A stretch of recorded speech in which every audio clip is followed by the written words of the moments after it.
opportunity attacks are kind of bullshit for multiple reasons and in multiple directions. I could start with the argument of realism. If you're next to somebody and you are looking for your angle, looking for your gauge, trying to figure out how you can get close enough to hit them, and then you decide, I don't want to be here anymore. Leaving that area is the easiest thing in the world to do. It's so easy compared to actually going in and making the attack.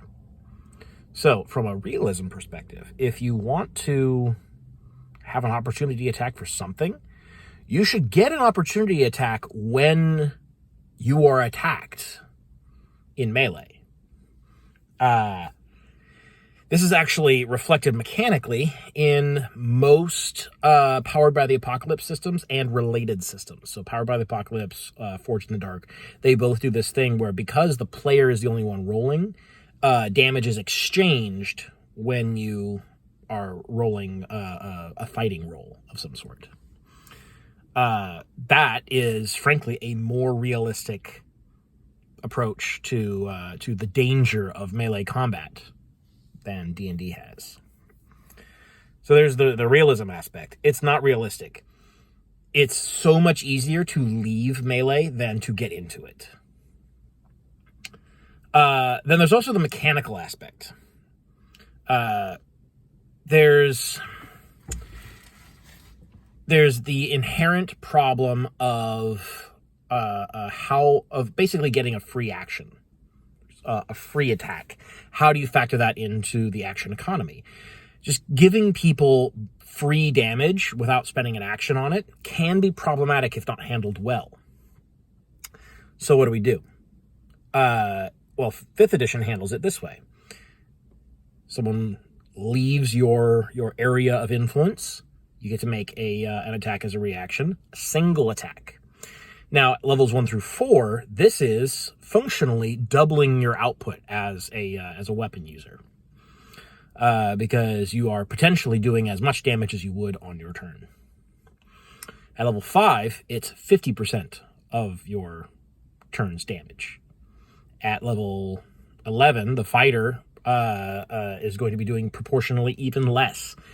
The damage that you deal with an opportunity attack does not scale over the levels, which means that an opportunity attack is just as much damage at tier 1, levels 1 through 4, as it is at level 20, barring ability score increases and various other relatively very minor benefits, magic weapons, etc.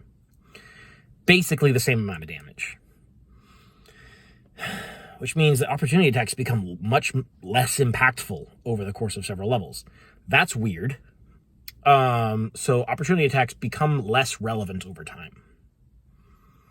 4th edition does just basic attack, which for anyone who has a melee basic attack that they can use, either you are a weapon user or you are an implement user who has an at-will power that can be used as a basic attack.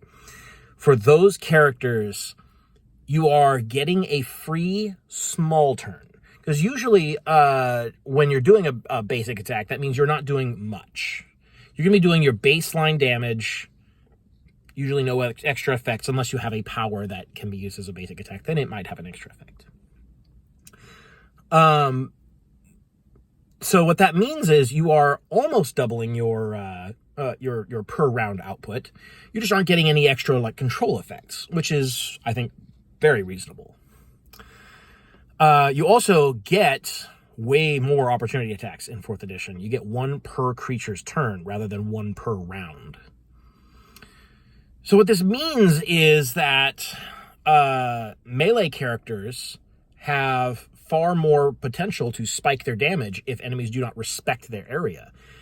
Just inherent in how opportunity attacks work. Plus, 4th edition actually does provoke an opportunity attack for leaving a square that is adjacent to an enemy, not just leaving the enemy's area. So you can't just slide around someone in 4th edition. You would have to shift out and then move around, which actually takes up 2 actions out of your 3. So opportunity attacks are a much bigger deal in 4th edition, and they scale with the character, assuming that you are someone who can do melee basic attacks, or something which can be done as a melee basic attack. And this actually kind of factors into one of the things about 5th edition, which is that it inherently hates melee users. Between the differences in how opportunity attacks work, and the differences in the fact that, like, charge is a default action in 4th edition, where you move straight towards an enemy and attack as a single action. You actually get a bonus to hit for doing so. And that is not a thing in 5th edition. Charging is a mechanic that supports melee characters, because melee characters have far less freedom about where they can stand while being effective. So the system needs to support melee characters a bit more in order to make it so that ranged attacking is not always the best answer. In 5th edition, ranged attacking is always the best answer, the better of the two. Not attacking is actually the best answer. You call for saving throws if you want to actually be effective. But if you're going to be making attacks, you should always be attacking at range, if you possibly can. The only time when it is optimal to go into melee is when you can't get out of melee.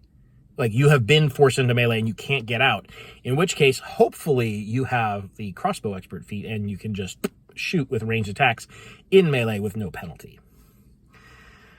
I could do a whole video on all of the little, like, core game systems for 4th edition that supports melee and makes it so that range is not always the right answer.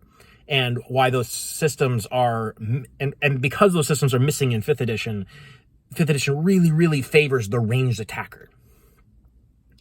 I'm not going to do that today. I mostly want to talk about opportunity attacks today. Opportunity attacks being this weird mechanic. And I think, I'm pretty sure that opportunity attacks or something equivalent has been in D&D since the very, very old days. I don't know who first came up with it. Gygax, Arneson, probably one of those two. It is a weird full misunderstanding of how melee works. But I think it is related to the fact that D&D started as a war game. Now, in war, if I have my army and you have your army and I want to retreat, that is a much more dangerous proposition than retreating as an individual. As an individual, I can just turn and run way faster than you can react. As an army, being routed, that's where most of your casualties come from. And so I think if I had to guess, and I haven't done any research into this, but if I had to guess, I'd say that's the origin of opportunity attacks. It is applying battlefield tactics to individual skirmish level tactics. It is not realistic, and in 5th edition, it is not effective. It very quickly drops off in effectiveness. Like, by tier 2, it's much less relevant. The damage that you deal compared to the hit points of both monsters and PCs, it's just not anything worth considering. Like, if you really need to be somewhere, just go. Like, what's an opportunity attack, really? Like, if there's one opportunity attack, you don't care. If there's, like, maybe, 5, 6, that's a different proposition, obviously. Anything can be made dangerous if you multiply it enough times. So, anyways, opportunity attacks are weird and kind of bullshit. And I don't like the way that they're implemented in 5e. They don't really have a narrative purpose, and they really don't have a mechanical purpose either.